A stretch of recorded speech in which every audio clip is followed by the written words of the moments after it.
There's a version of you that you have never allowed the world to see. A version that does not apologize for existing. A version that does not shrink to make others comfortable. A version that speaks with calm authority, walks with quiet power, chooses with clarity, loves without begging, creates without fear, and refuses to keep living as a smaller copy of what it was born to become. And here's the strange part. That version of you is not somewhere far away. It is not waiting in some distant future. It is not hidden behind 10 more years of healing, 10 more books, 10 more signs from the universe, or one perfect moment when you finally feel ready. That version of you is already inside you, but it is buried. It is buried beneath fear, beneath guilt, beneath old criticism, beneath the voices that told you not to be too much, not to want too much, not to shine too brightly, not to speak too honestly, not to dream too loudly, not to become someone others could no longer control. Carl Jung would say that this hidden version of you lives in the shadow. And most people misunderstand the shadow. They think the shadow is only darkness. They think it is only anger, envy, fear, shame, desire, resentment, and everything they do not want to admit about themselves. But the shadow is much more mysterious than that. The shadow is also where your unused strength lives. It is where your buried confidence lives. It is where your silenced voice lives. It is where your rejected creativity lives. It is where your forbidden ambition lives. It is where the courage you were never allowed to express still waits. It is where the person you were meant to become has been standing in the dark, watching you live a life that is smaller than your soul. And that is why this video matters. Because the person you are afraid to become may be the person you were born to be. Not the person your family expected. Not the person your wounds created. Not the person your fear keeps repeating. Not the person your old environment trained you to perform. But the person beneath all of that. The real one. The whole one. The one who no longer asks permission to exist. So before we go deeper, I want you to stay with this question. Who are you secretly afraid to become? Not who are you afraid to fail as. Not what are you afraid to lose. Not what mistake are you afraid to make. But who are you afraid to become if you stopped hiding? Because sometimes the deepest fear is not that we will fail. Sometimes the deepest fear is that we will succeed and have no excuse left to remain invisible. Sometimes we are not afraid of our weakness. We are afraid of our power. We are afraid of what would happen if we finally told the truth. We are afraid of what would happen if we stopped chasing approval. We are afraid of what would happen if we stopped carrying the emotional weight of people who benefit from our silence. We are afraid of what would happen if we became disciplined, clear, magnetic, prosperous, peaceful, and impossible to manipulate. Because that version of us would change everything. And change does not only require courage. Change requires death. Not physical death, but psychological death. The death of the false self. The death of the mask. The death of the identity that was built for survival, but is now blocking your freedom. And this is where Jung's psychology becomes so powerful. Because Jung did not believe that becoming whole meant becoming perfect. He believed that becoming whole meant integrating what had been rejected. You do not become free by pretending there is no darkness in you. You become free by turning toward the darkness and asking, what part of me have I abandoned here? You do not become powerful by fighting your shadow forever. You become powerful when you understand what the shadow has been protecting. Because the shadow is not always trying to destroy you. Often, the shadow is trying to protect an old version of you. The child who was criticized. The teenager who was humiliated. The sensitive one who was laughed at. The creative one who was ignored. The ambitious one who was told to be realistic. The confident one who was called arrogant. The honest one who was punished for speaking. The emotional one who was told to calm down. The visionary one who was told to stop dreaming. So the shadow made a decision. It said, never again. Never again will we be seen like that. Never again will we risk rejection. Never again will we ask for too much. Never again will we shine so brightly that people notice us. Never again will we become someone who can be attacked, envied, criticized, abandoned, or misunderstood. And so, slowly, without realizing it, you began to shrink. You became acceptable. You became careful. You became useful. You became responsible. You became nice. You became quiet. You became the one who understands everyone, helps everyone, lives everyone, adjusts for everyone, and betrays yourself in ways that look noble from the outside. But deep inside, something in you knew that this was not your full life. Something in you knew that you were not born only to survive. Please explain, apologize, and wait for permission. Something in you knew that there was another life available. A life where you no longer perform a role. A life where you no longer live as a reaction to old wounds. A life where you stop being the actor in someone else's story and finally become the author of your own. And this is the beginning of individuation. Individuation is one of Jung's most important ideas. It is the process of becoming who you truly are, not who you were trained to be, not who you pretend to be, not who your fear says you must remain, but who you are when the mask begins to fall and the unconscious parts of you are brought into the light. And that is why the journey toward your true self often feels frightening, because the shadow stands at the gate. Before you can become whole, you must meet the parts of yourself you rejected. Before you can become free, you must face the parts of yourself you buried. Before you can become powerful, you must stop running from the power you were taught to fear. So today we're going deep, but not in a heavy way. This is not a video to make you feel guilty. This is not a video to make you judge yourself. This is not a video to tell you that something is wrong with you. This is a video to help you recognize that something in you has been waiting to return. And maybe if you found this video today, it is not an accident. Maybe some part of you is tired of hiding. Maybe some part of you is tired of repeating the same patterns. Maybe some part of you knows that the old identity no longer fits. Maybe you have reached that strange point in life where comfort feels like a cage and the familiar feels more painful than the unknown.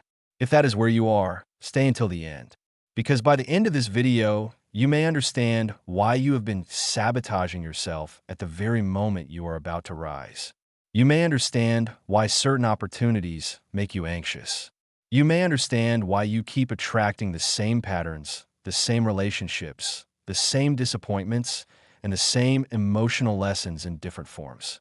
You may understand why the life you say you want often feels terrifying when it begins to approach you.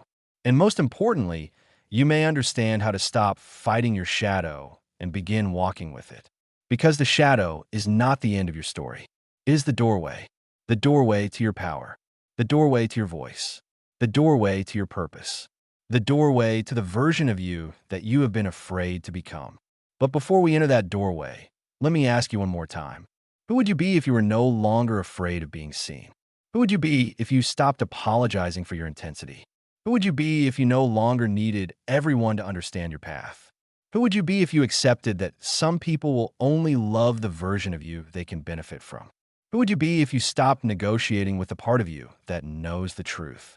Hold that question in your mind, because the answer may reveal the very self you have been hiding from.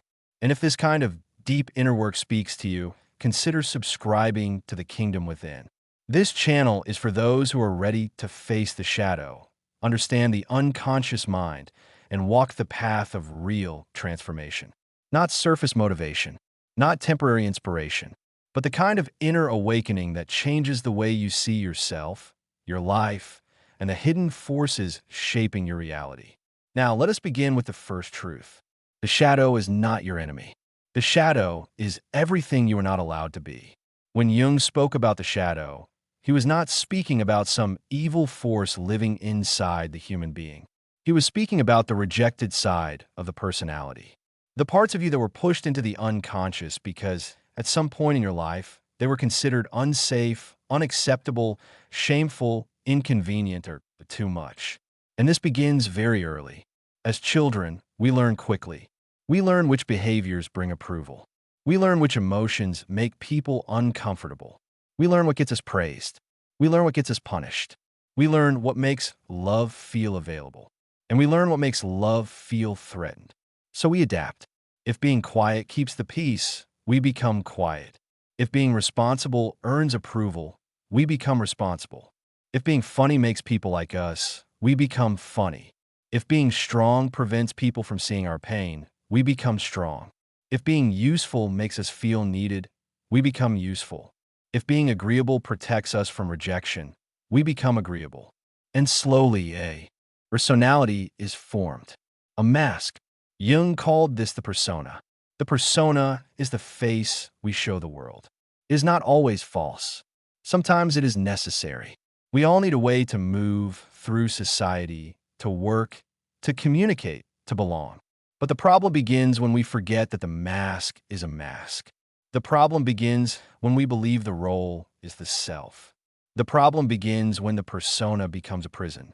Because every time you choose the mask over your truth, something authentic gets pushed down. Every time you say, I am fine, when you're not fine, something goes into shadow.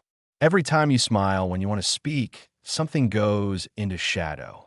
Every time you pretend not to care when you deeply care, something goes into shadow. Every time you silence your anger, your desire, your ambition, your grief, your creativity, your intuition, or your truth, a piece of your living energy is sent underground. And what goes underground does not disappear. It waits. It grows. It speaks through symptoms. It speaks through patterns. It speaks through attraction. It speaks through sabotage. It speaks through the people who irritate you. It speaks through the opportunities you avoid. It speaks through the relationships you repeat. It speaks through the dreams you keep postponing. And this is why shadow work is not about becoming darker. It is about becoming honest. It is about admitting that you are more complex than the role you have been playing. It is about realizing that the very things you judge in others may point to something unconscious within yourself. For example, you may feel intense irritation when someone is confident, but maybe what irritates you is not their confidence. Maybe it is the confidence you were never allowed to express. You may judge someone for being ambitious, but maybe their ambition touches the part of you that secretly wants more but feels guilty for wanting it. You may resent someone who speaks freely, but maybe what hurts is that you have spent years swallowing your own voice. You may dislike people who take up space, but maybe you were trained to believe that taking up space was dangerous. This is why Jung's work is uncomfortable, because it invites us to stop using the outside world only as a place to blame and begin seeing it as a mirror. The people who trigger you may not always be the problem. Sometimes they are messengers. They show you where your own life force has been denied. They show you the qualities you exiled. They show you the parts of yourself you are ready to reclaim. And this is one of the great secrets of transformation. Your shadow does not only contain what is broken. It contains what is powerful. It contains the gold you buried with the pain. Jungian psychology sometimes speaks of shadow gold. This means the positive qualities hidden inside the shadow. Your confidence, your creativity, your sensuality, your leadership, your courage, your intensity, your intelligence, your ambition, your ability to say no, your ability to be seen, your ability to choose yourself without guilt. These things may have been rejected, not because they were wrong, but because the environment around you did not know how to hold them. Maybe your power made someone uncomfortable. Maybe your sensitivity was too much for people who had rejected their own feelings. Maybe your creativity threatened people who had given up on their own dreams. Maybe your ambition disturbed people who were attached to limitation.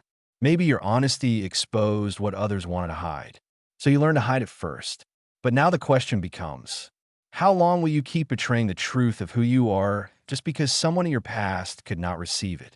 How long will you keep living inside an identity built to protect you from a danger that may no longer exist? How long will you keep confusing safety with stagnation? Because there comes a point when the old protection becomes the new prison. The same mask that once helped you survive now prevents you from becoming whole. The same silence that once kept peace now keeps you invisible. The same caution that once protected you now keeps you from answering the call of your own life. And this is why becoming the person you are afraid to become is not a motivational idea. It is a psychological necessity. Because your unlived life does not disappear. It follows you. It whispers. It appears as restlessness. It appears as envy. It appears as sadness without a clear reason. It appears as the strange feeling that you are living beneath your capacity. It appears as the sense that something is missing, even when everything appears fine on the outside. And maybe that missing thing is not a relationship. Maybe it is not money. Maybe it is not approval. Maybe it is not a perfect opportunity. Maybe what is missing is you, the real you, the one you left behind in order to be loved, the one you silenced in order to be accepted, the one you abandoned in order to belong. And now that part of you is asking to come home. But the return will not happen through fantasy. It will not happen through waiting. It will not happen through endless preparation. It will happen when you begin to recognize how the shadow has been directing your life from below the surface. Because, as Jung famously taught, until we make the unconscious conscious, it will direct our lives and we will call it fate. Think about that carefully. What you do not see within yourself often becomes what you repeat outside yourself. The pattern you do not understand becomes your destiny. The wound you do not face becomes your attraction. The fear you do not question becomes your limitation. The desire you do not admit becomes your resentment. The power you do not own becomes something you project onto others. And this is why awareness is the first act of freedom. Not perfection, awareness. The moment you see a pattern clearly, you are no longer completely possessed by it. The moment you can say, "This is my fear speaking," you create distance. The moment you can say, "This is my old wound trying to protect me," you regain choice. The moment you can say, "This reaction is not the whole truth of who I am," you begin to return to yourself. And this is where the journey truly begins.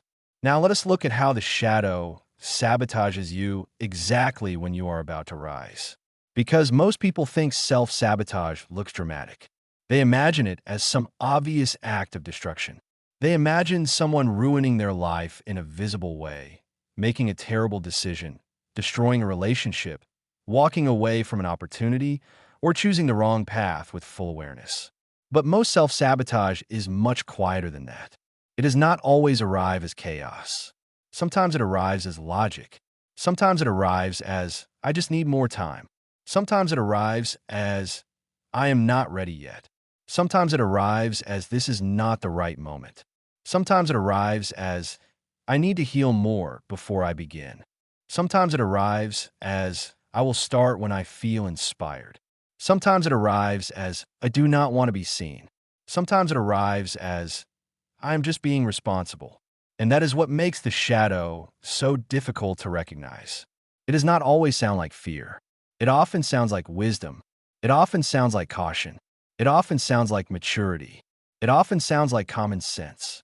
But deep beneath the surface, something else is happening. The unconscious is trying to pull you back into the familiar.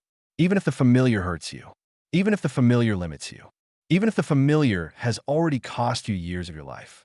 The shadow would often rather keep you in a known pain than allow you to step into an unknown freedom.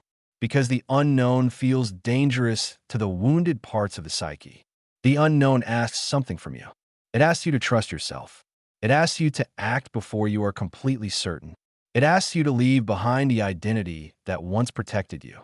It asks you to disappoint people who are comfortable with your smallness. It asks you to face the possibility of rejection. It asks you to stop hiding behind preparation and finally enter the arena of your own life. And this is where the shadow begins to whisper. Not loudly, not aggressively, but quietly, just enough to make you hesitate. You are about to take a step toward your purpose, and suddenly you feel exhausted. You are about to speak your truth, and suddenly you question whether your feelings are valid. You are about to begin the project that has been calling you for years, and suddenly everything else becomes urgent. You are about to leave a pattern that has been hurting you, and suddenly you remember the good moments and convince yourself it was not so bad. You are about to change your life, and suddenly the old identity returns with 1,000 arguments. This is not an accident. This is how the unconscious protects what it knows. And unless you learn to recognize this movement inside yourself, you may spend your entire life waiting for a version of readiness that never comes. Because the shadow does not want you ready. The shadow wants you safe. And safe, to the shadow, often means unchanged. This is why some people feel the strongest resistance right before a breakthrough. They think resistance means they're on the wrong path. But sometimes resistance appears because you are finally approaching the edge of the old self. Something in you knows that if you cross this line, you cannot return to the same unconscious life. You cannot keep pretending not to know. You cannot keep calling fear intuition. You cannot keep calling procrastination patience. You cannot keep calling self-abandonment kindness. You cannot keep calling avoidance peace. You cannot keep calling invisibility ITY. And that is terrifying, because when the truth enters consciousness, the old excuses begin to lose their power. This is one of the first ways the shadow sabotages you. It convinces you that you're not ready. How many times have you delayed your own life because of this sentence? I'm not ready. I need to learn more. I need to be more confident. I need to be more healed. I need to be more stable. I need to be more certain. I need more signs. I need more proof. I need one more course, one more book, one more month, one more year, one more perfect situation. But listen carefully. Preparation is healthy when it supports action. Preparation becomes sabotage when it replaces action. There is a difference between becoming prepared and hiding behind preparation. And the shadow knows how to use noble language. It knows how to make fear sound intelligent. It says, do not rush. But what it really means is, do not move. It says, be realistic. But what it really means is, do not challenge the identity we already know. It says, think carefully. But what it really means is, overthink until the desire dies. It says, wait for the right time. But what it really means is, stay where you are, because at least here we know how to survive. And this is why you must learn to feel the difference between true intuition and fear disguised as intuition. True intuition has a calm clarity. Even when it warns you, it does not humiliate you. It does not make you feel powerless. It does not shrink your soul. Fear, on the other hand, often creates confusion, urgency, contraction, and endless mental noise. Fear repeats itself. Fear argues. Fear demands certainty before movement. Fear says, what if they reject you? What if you fail? What if you are humiliated? What if you become visible and people criticize you? What if you change and people leave? What if you succeed and everything becomes different? And beneath all of those questions is one deeper fear. What if I become someone my old life can no longer contain? That is the real question. Because growth does not only bring new opportunities. Growth also reveals what can no longer come with you. When you begin to become the person you are afraid to become, some relationships may feel different. Some environments may feel too small. Some conversations may feel empty. Some habits may feel heavy. Some versions of love may begin to look like control. Some forms of loyalty may begin to look like self-betrayal. And the shadow knows this. It knows that transformation will ask for a price. So it tries to stop you at the door. It says, stay the same. It is easier. And yes, in the beginning, staying the same feels easier. But only in the beginning. Because every time you betray your own becoming, something inside you becomes heavier. Every time you say no to your truth, your life becomes quieter in the wrong way. Every time you refuse the call of your own soul, the unconscious does not forget. It stores the unlived life. It stores the unsaid words. It stores the abandoned dreams. It stores the opportunities you ran from. It stores the version of you that kept knocking from within.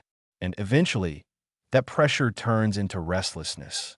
It turns into sadness. It turns into irritation. It turns into envy. It turns into fatigue. It turns into a feeling that you cannot fully explain. The feeling that you are alive, but not fully living. This is why the shadow must be approached. Not with violence, not with shame, not with hatred, but with consciousness.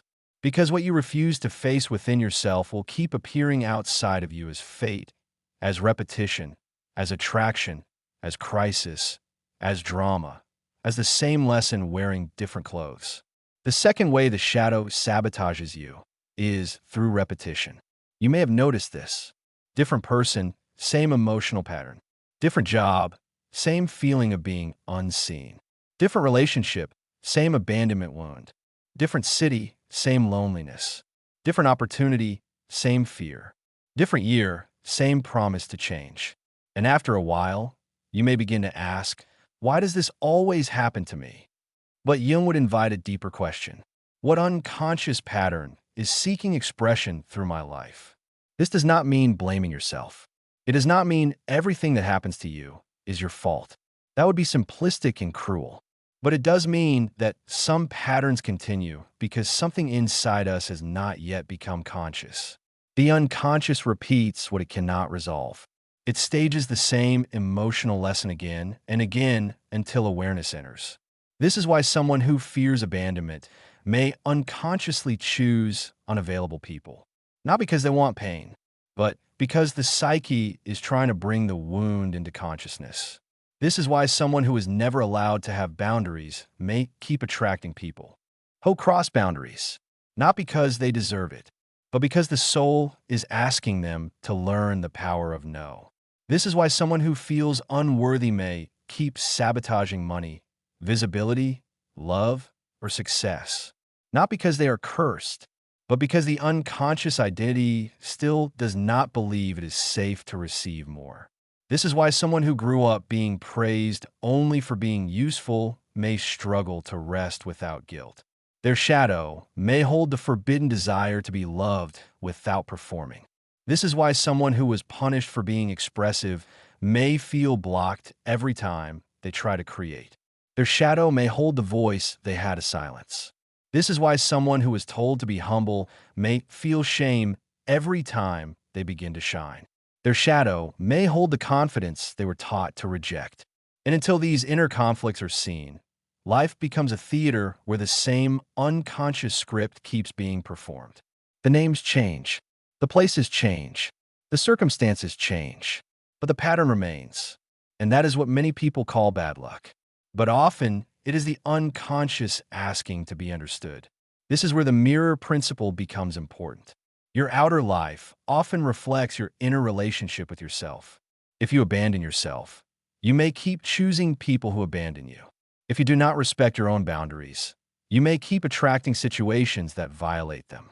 If you do not believe your voice matters, you may keep finding yourself in environments where no one listens. If you secretly fear your own power, you may keep standing near people who take power away from you. Again, this is not about blame. It is about awakening. It is about seeing the hidden agreement you may have made with limitation. At some point, perhaps without realizing it, you may have agreed to be less than you are. You may have agreed to stay quiet. You may have agreed to stay small. You may have agreed not to ask for too much. You may have agreed not to become too different from your family. You may have agreed not to surpass the people around you.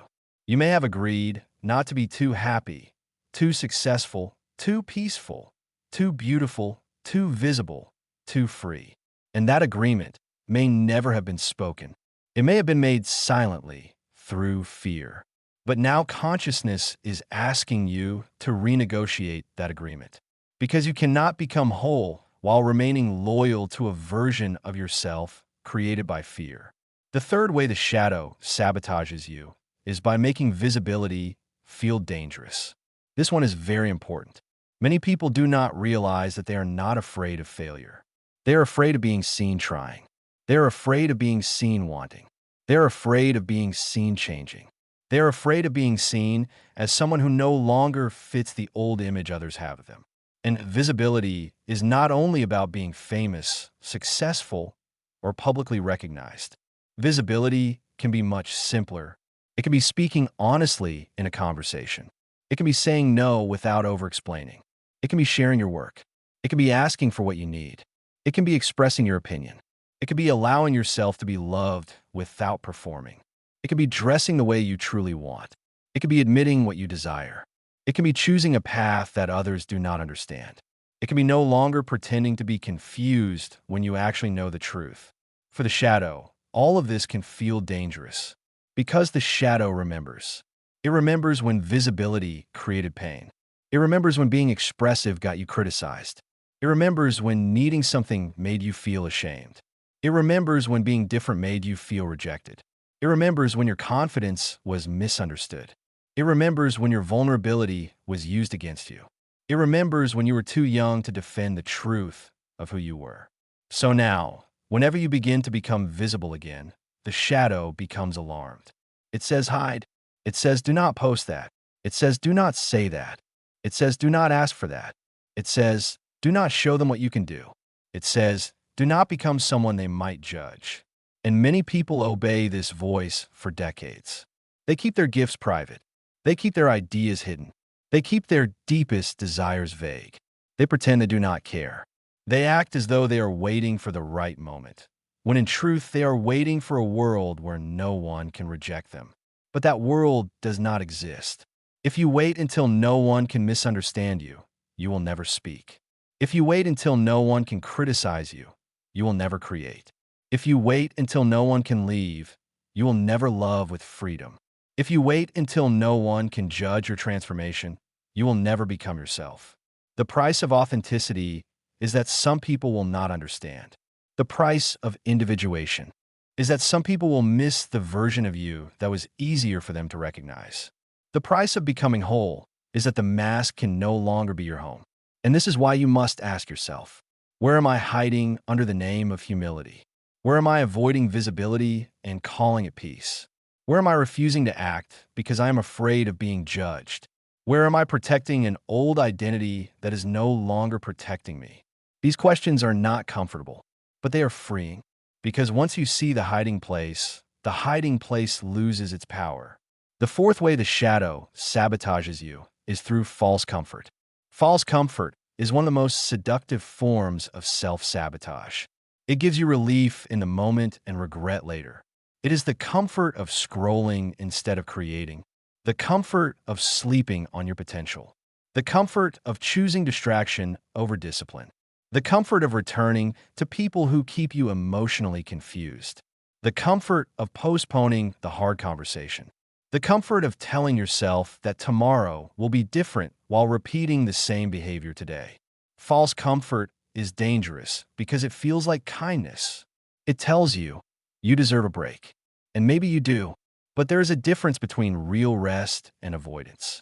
Real rest restores you. Avoidance numbs you. Real rest brings you back to yourself. Avoidance takes you further away. Real rest gives you strength. Avoidance gives you temporary escape followed by deeper heaviness. And the shadow loves false comfort because it keeps you away from the edge of transformation. Every time you're about to act, false comfort appears. Not today. Just one more distraction. Just one more delay. Just one more excuse. Just one more emotional drama. Just one more reason why now is not possible. And the painful truth is that many people are not trapped because they cannot change. They are trapped because they are addicted to the relief of not changing. Let that sink in. Sometimes the old life is painful, but predictable. And predictability can feel safer than freedom. Because freedom requires responsibility. Freedom means you can no longer blame everything on the past. Freedom means you can no longer pretend you do not know what you need to do. Freedom means you can no longer build your identity around waiting. Freedom means you must choose. And choice is terrifying when you have spent years living as though life is something that happens to you. But this is also where your power returns. The moment you choose consciously, even in a small way, you begin to interrupt the unconscious pattern. You do not need to change your entire life in one day. You do not need to become fearless overnight. You do not need to destroy every old habit at once. You only need one honest act. One action that proves to your nervous system and your unconscious mind that the old identity is no longer the only option. One truth spoken. One boundary respected. One promise kept. One step taken. One pattern interrupted. One moment where you do not abandon yourself. This is how transformation begins, not as a dramatic performance, but as a quiet decision repeated until the psyche learns a new truth. The fifth way the shadow sabotages you is by keeping you loyal to old pain. This may be the hardest one to admit, because many people say they want to be free, but a part of them is still loyal to the wound. Not consciously, not intentionally, but emotionally. The wound became familiar. The wound became identity. The wound became a way to explain life. The wound became a reason not to risk. The wound became a reason not to trust. The wound became a reason not to become fully responsible for the future. And when healing begins, the person may feel strangely empty. Because if they're no longer the rejected one, who are they? If they're no longer the abandoned one, who are they? If they're no longer the one who always struggles, who are they? If they're no longer the invisible one, who are they? If they are no longer the victim of the past, who are they? This is not said with judgment. It is said with compassion, because letting go of pain can feel like letting go of a self, even when that self suffered, even when that self was limited, even when that self was lonely. It was still known. And the unknown self, the powerful self, the healed self, the visible self, the free self, may feel unfamiliar. This is why becoming who you are afraid to become can feel like betrayal. You may feel as though you are betraying your past, betraying your family, betraying the version of you that survived, betraying the people who still live inside the same limitations, betraying the story that gave your pain meaning. But you are not betraying your past by growing beyond it. You are honoring your past by refusing to let it become your future. You are not wanting the child you were by becoming powerful. You're protecting that child in a new way. You're saying, you no longer have to hide. You no longer have to shrink. You no longer have to repeat the same wound to prove it was real. You no longer have to suffer in order to deserve love. You no longer have to stay small so others feel safe. This is how the shadow begins to soften. Not when you attack it, not when you shame it, but when you show it that the danger is no longer the same. You are not the helpless child anymore. You're not the powerless teenager anymore.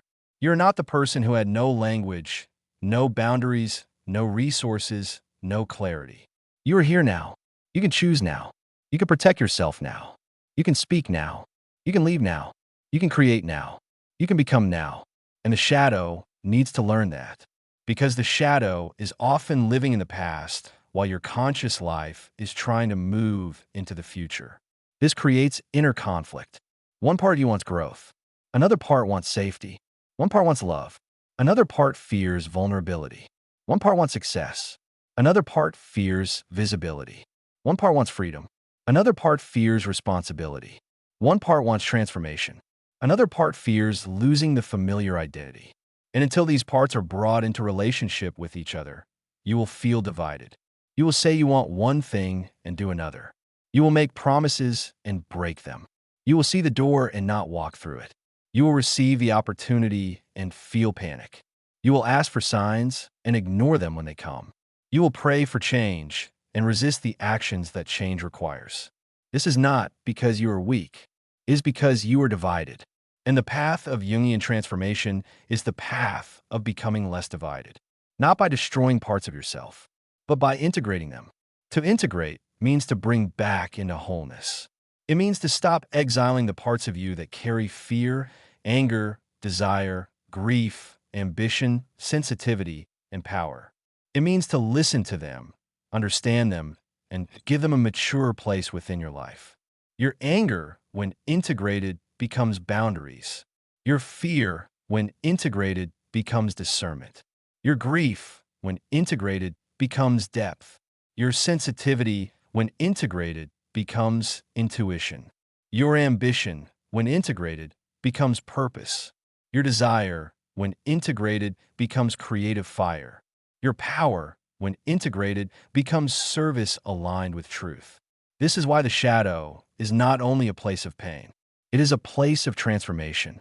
The very thing that once controlled you could become the force that liberates you. But only if you stop running.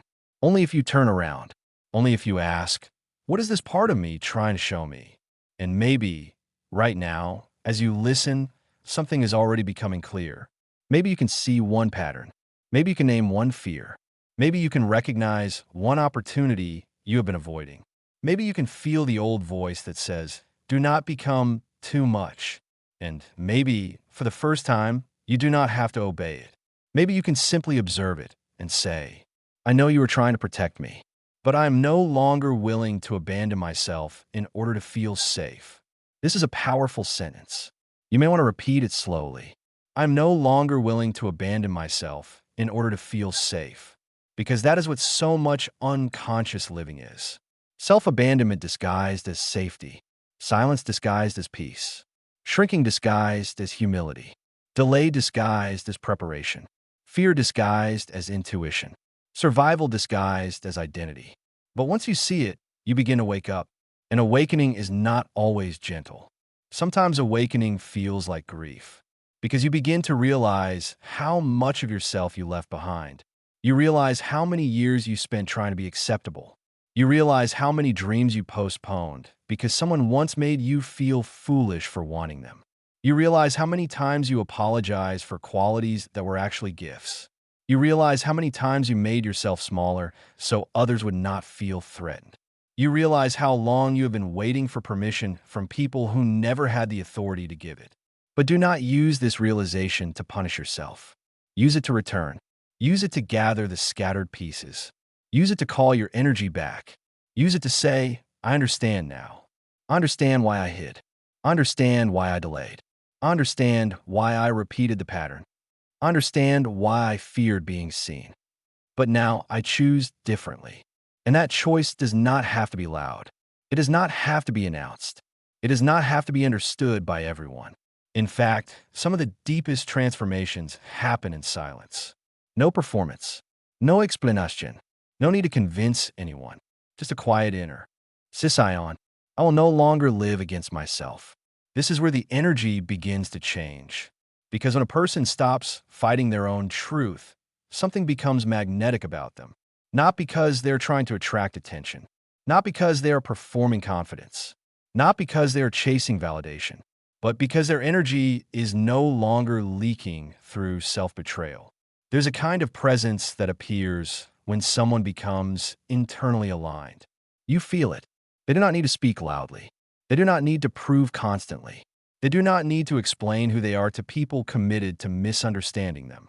They have returned to themselves, and that return changes everything. This is why facing the shadow is not only psychological. It becomes energetic. When you reclaim what you have rejected, your energy returns. When you stop lying to yourself, your energy returns. When you stop performing a life that is not yours, your energy returns. When you stop negotiating your worth, your energy returns. When you stop hiding your gifts, your energy returns. And this returning energy becomes the beginning of a new life. Not because reality magically obeys every thought, but because your inner world is no longer divided against itself. Your choices become clearer. Your boundaries become stronger. Your presence becomes more grounded. Your intuition becomes easier to hear. Your relationships begin to reveal the truth. Your old patterns begin to feel unbearable. Your excuses begin to lose emotional power. And the person you were afraid to become begins to feel less like a threat and more like home. So let me ask you something. What if the version of you that scares you is not dangerous? What if it is simply unfamiliar? What if the confidence you fear is not arrogance? What if the ambition you suppress is not greed? What if the sensitivity you hide is not weakness? What if the anger you reject is actually your boundary trying to return? What if the desire you judge is your life force asking to create? What if the person you fear becoming is the person your soul has been waiting for you to accept? This is where everything begins to shift. Because once you stop treating your true self as a threat, you can begin the work of becoming whole. And in the next part, we need to go deeper into one of the most important questions of this entire journey. Why are we so afraid of our own greatness? Why does the powerful self frighten us more than the wounded self? Why do we sometimes cling to limitation even when freedom is available? To answer that, we must look at the hidden fear beneath the fear. Because the fear of becoming who you truly are is rarely about failure. It is about what success will demand from you. It is about what truth will cost you. It is about who you may lose when you finally stop abandoning yourself. And it is about the moment when you realize that your old life was not rejected by the world. It was outgrown by your soul. Why does your own greatness frighten you more than failure?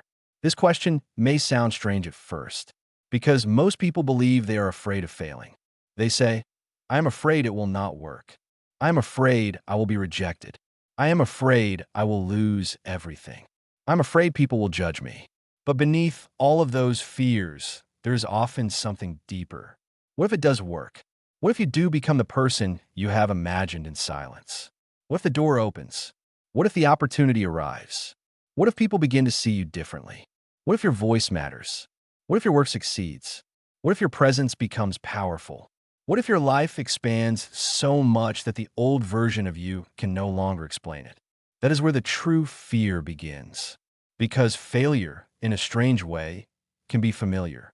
Failure allows you to remain connected to the old identity. It allows you to say, see, I knew it would not happen. It allows you to return to the story you already know. It allows you to stay in the emotional environment that shaped you. But success demands transformation. Success demands a new self-image. Success demands that you stop using the past as a hiding place. Success demands that you become responsible for the power you have been asking for. And this is why many people sabotage themselves, not when they're far away from their dream, but when they're close to it. The moment the dream becomes possible, the unconscious begins to panic. Because as long as the dream is distant, it is safe. You can imagine it. You can romanticize it. You can talk about it. You can promise yourself that one day you will live it. But when the dream becomes close enough to require action, the shadow becomes active. Suddenly, you feel tired. Suddenly, you feel confused. Suddenly, you question everything. Suddenly, you think maybe you do not want it after all. Suddenly, old relationships pull you back. Suddenly, distractions appear everywhere. Suddenly, fear wears the mask of intuition. And you begin to wonder why you feel resistance towards something you deeply desire. This is because desire and fear often live close together. The thing you want most may also be the thing that threatens your old identity the most. If you want love, real love may threaten the part of you that learned to survive through emotional distance. If you want success, success may threaten the part of you that learned to stay invisible. If you want abundance, abundance may threaten the part of you that feels loyal to family struggle. If you want freedom, freedom may threaten the part of you that built identity around obligation. If you want peace, peace may threaten the part of you addicted to chaos. If you want to be seen, visibility may threaten the part of you that remembers being criticized. And so the psyche becomes divided. One part prays for a new life. Another part is terrified of what that new life will require. One part wants to rise. Another part says, if we rise, we may lose belonging. One part wants truth. Another part says, if we tell the truth, we may lose approval. One part wants prosperity. Another part says, if we prosper, we may become different from the people we love. One part wants to speak. Another part says, if we speak, we may be attacked. This is why inner work is not just about thinking positive thoughts. It is not enough to repeat affirmations while your unconscious identity is still attached to being small. It is not enough to visualize success if part of you believes success will make you unsafe. It is not enough to ask the universe for a new life if you are still emotionally loyal to the old one.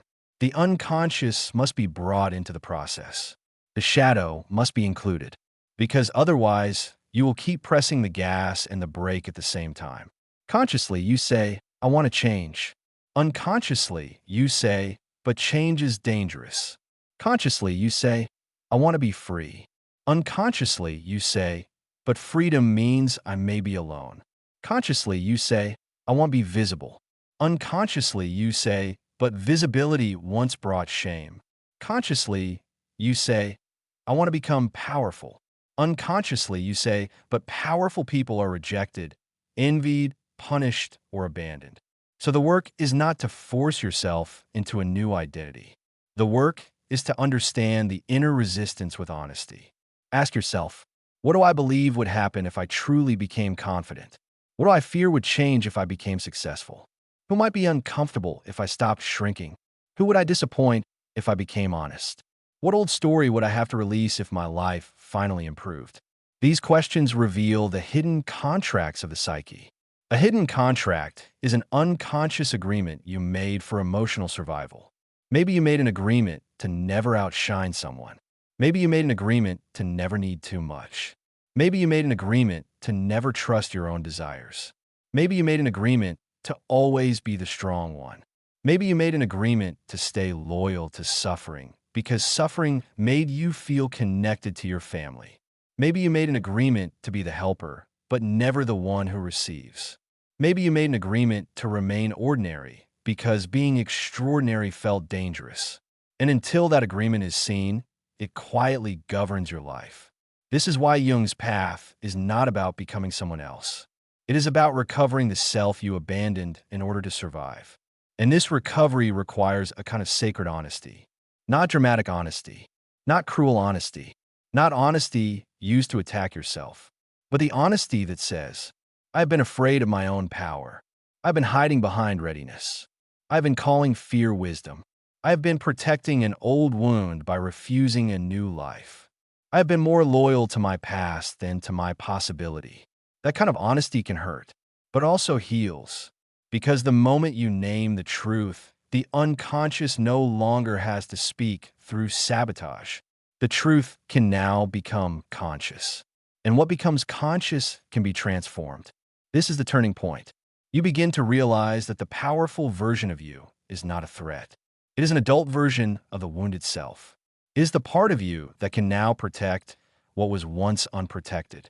It is the part of you that can now speak for what was once silenced.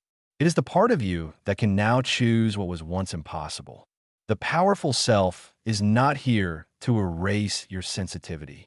It is here to protect it. The powerful self is not here to make you cold. It is here to make you clear. The powerful self is not here to make you arrogant.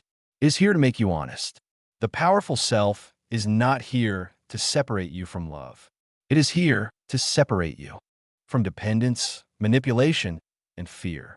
The powerful self is not the enemy of your heart. It is the guardian of your soul. But to become that self, you must stop confusing smallness with goodness. You must stop believing that being easy to control means being loving. You must stop believing that having boundaries means being cruel. You must stop believing that prosperity means betrayal. You must stop believing that visibility means arrogance. You must stop believing that choosing yourself means abandoning others. Because sometimes what you call kindness is actually fear. Sometimes what you call loyalty is actually self-erasure. Sometimes what you call patience is actually avoidance. Sometimes what you call humility is actually shame.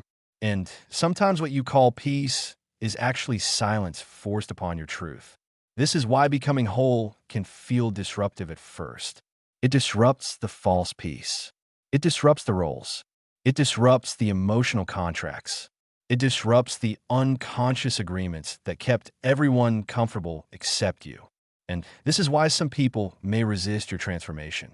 Not always because they are bad, but because they knew how to relate to the old version of you. They knew the version who said yes too quickly. They knew the version who apologized too much. They knew the version who overexplained every boundary. They knew the version who carried what was not yours. They knew the version who stayed quiet to avoid conflict. They knew the version who made herself smaller so others could feel bigger. But when you begin to change, the old system loses its balance. People may say, "You are different," and they may not mean it as a compliment. They may say, "You have changed," and they may expect you to feel guilty. But the truth is, yes, you have changed. That was the point. You did not do all this inner work to remain emotionally available to every pattern that once drained you. You did not face the shadow just to return to the same cage with better language. You did not come this far to keep asking permission to become yourself.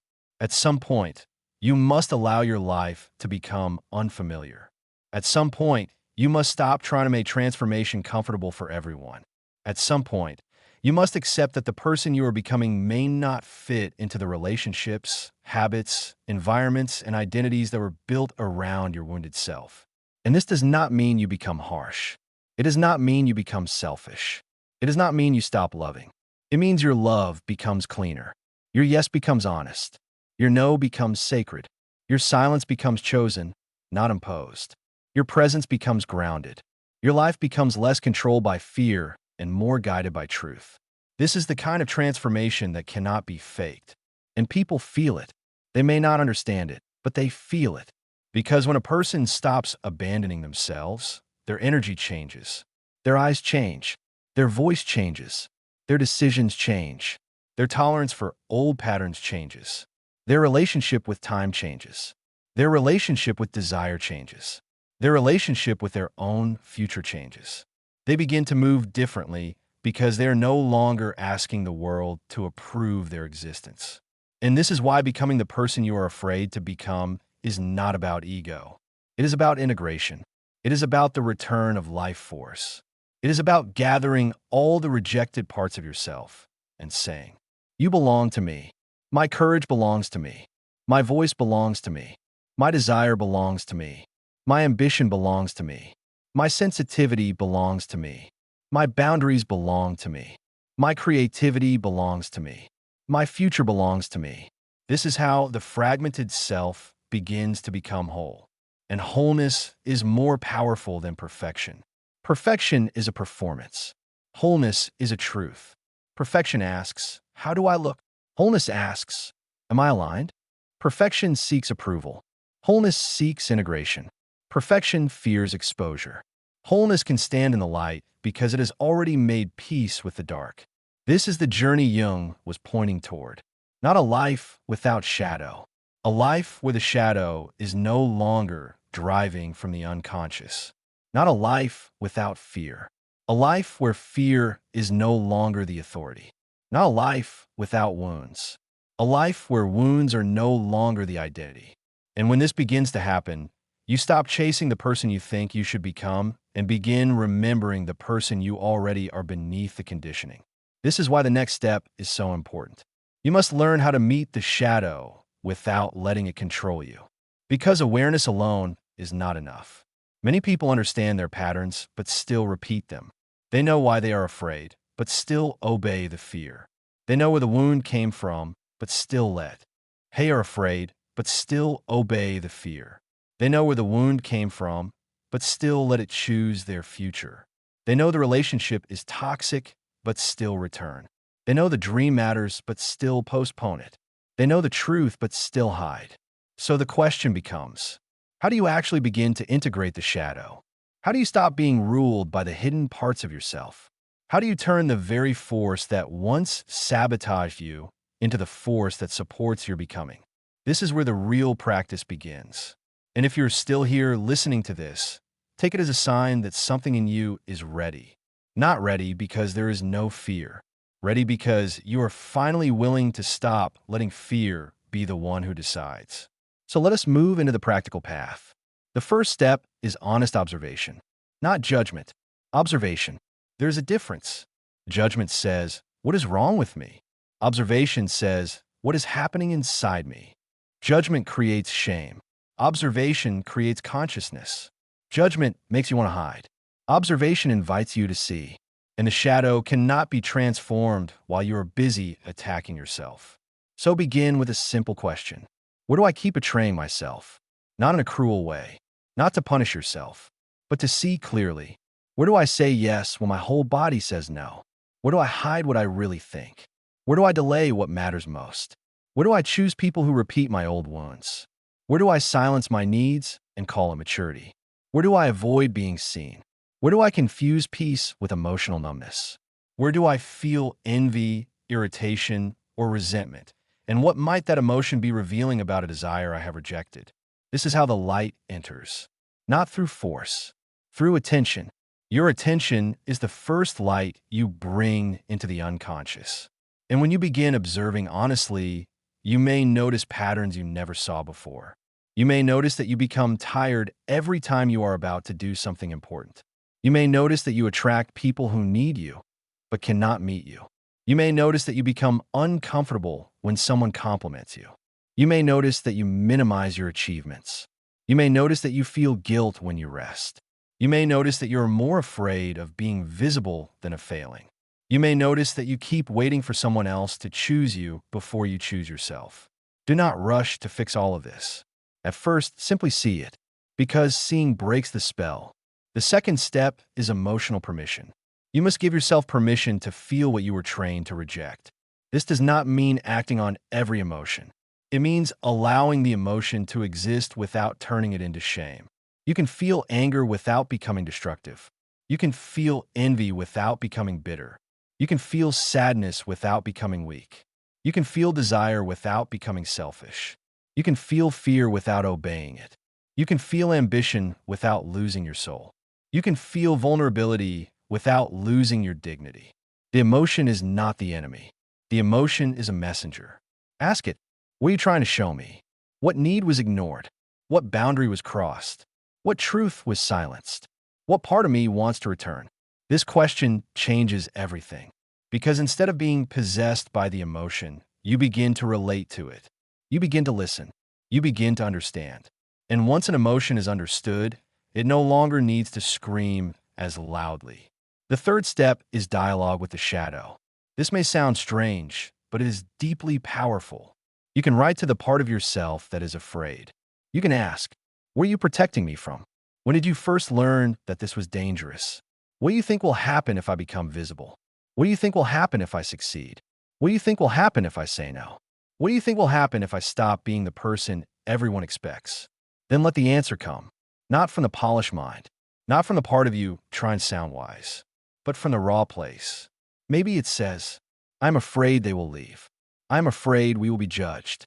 I'm afraid we will fail and feel humiliation again. I'm afraid success will make us alone. I'm afraid if we stop helping everyone, no one will love us. I am afraid if we become powerful, we will become like the people who hurt us. Now you have information.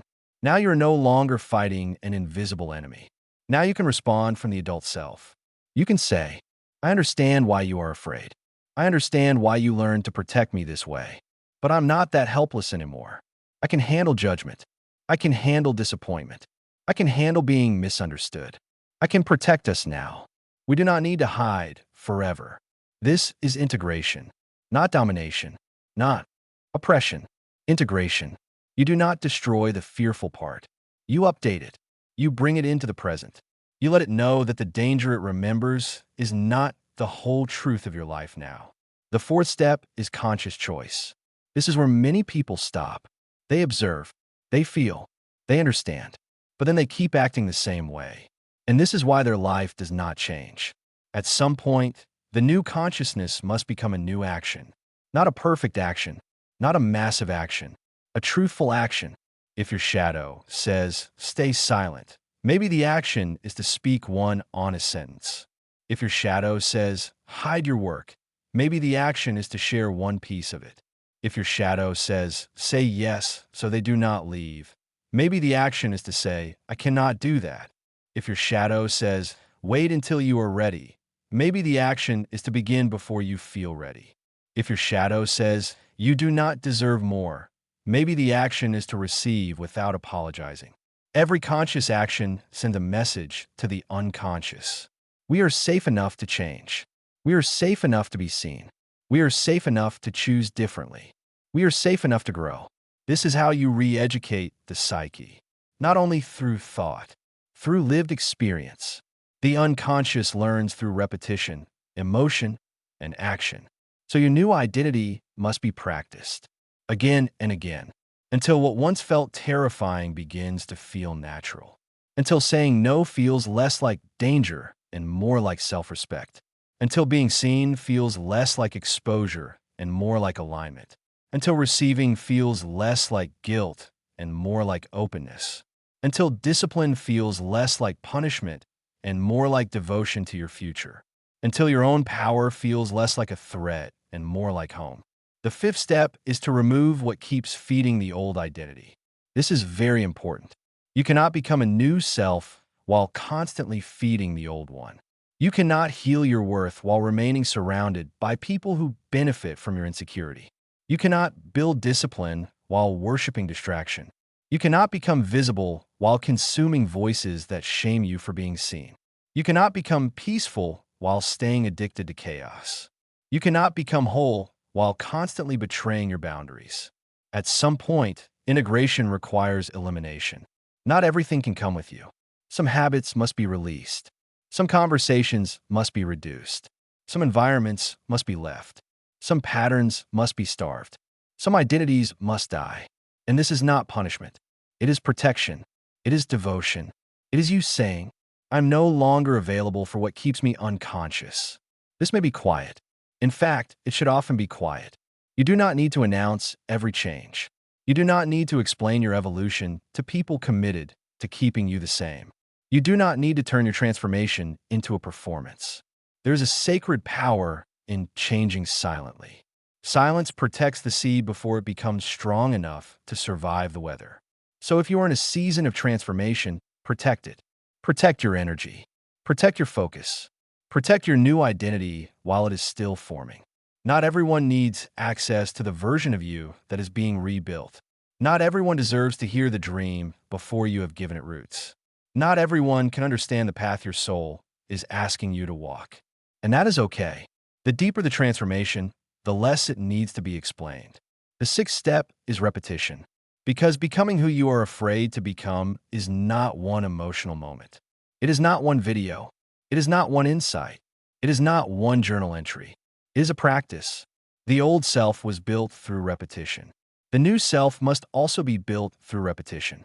You repeated silence until silence became identity. Now you must repeat truth until truth becomes natural. You repeated self-abandonment until it felt like love. Now you must repeat self-respect until it feels like home.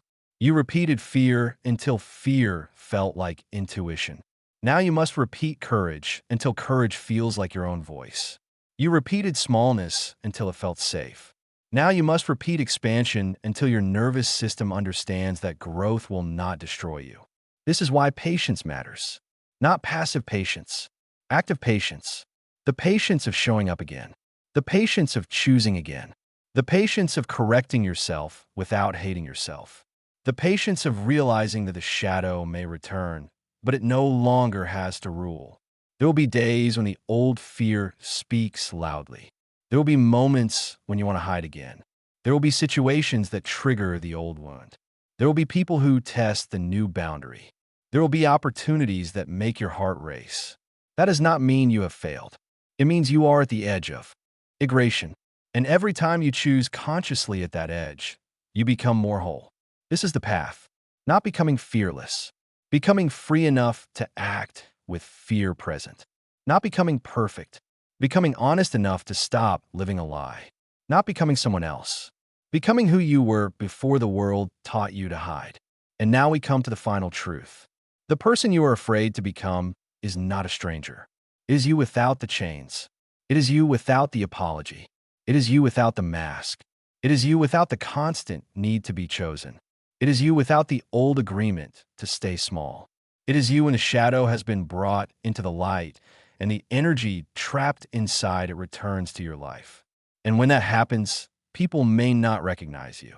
Not because you became fake, but because you stopped performing the version they were used to. They may say you were colder, but maybe you're just clearer. They may say you were distant, but maybe you were finally at peace. They may say you changed, but maybe you finally came home. They may say you think you are better, but maybe you simply stopped treating yourself as less. Do not let their discomfort become your prison. Do not return to the old self just because it made others feel safe. Do not shrink again because someone is grieving the version of you they could control. You are allowed to outgrow the identity that was built from pain. You are allowed to become disciplined. You are allowed to become visible. You are allowed to become prosperous. You are allowed to become peaceful. You are allowed to become powerful. You are allowed to become someone your past would not recognize. And maybe that is the point. Maybe transformation is not about becoming unrecognizable to others. Maybe it is about finally becoming recognizable to your own soul. Because somewhere inside you, the real self has always known. It has always known there was more. It has always known the mask was too small. It has always known the silence was too heavy. It has always known the fear was not the final truth. It has always known that your life was not meant to be only survival. And now the question is no longer whether that version exists. It does. The question is whether you are willing to meet it, whether you are willing to stop running from your own light, whether you are willing to stop confusing your power with danger, whether you are willing to become the person you once needed. the person who protects your truth, the person who chooses your future, the person who no longer abandons your soul for approval, the person who walks with the shadow instead of being ruled by it. This is individuation.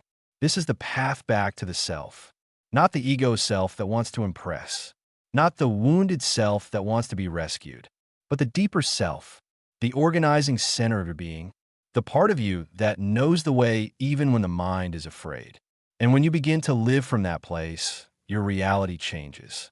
Not because the world suddenly becomes perfect, but because you stop moving through life as a fragmented person. You stop choosing from fear.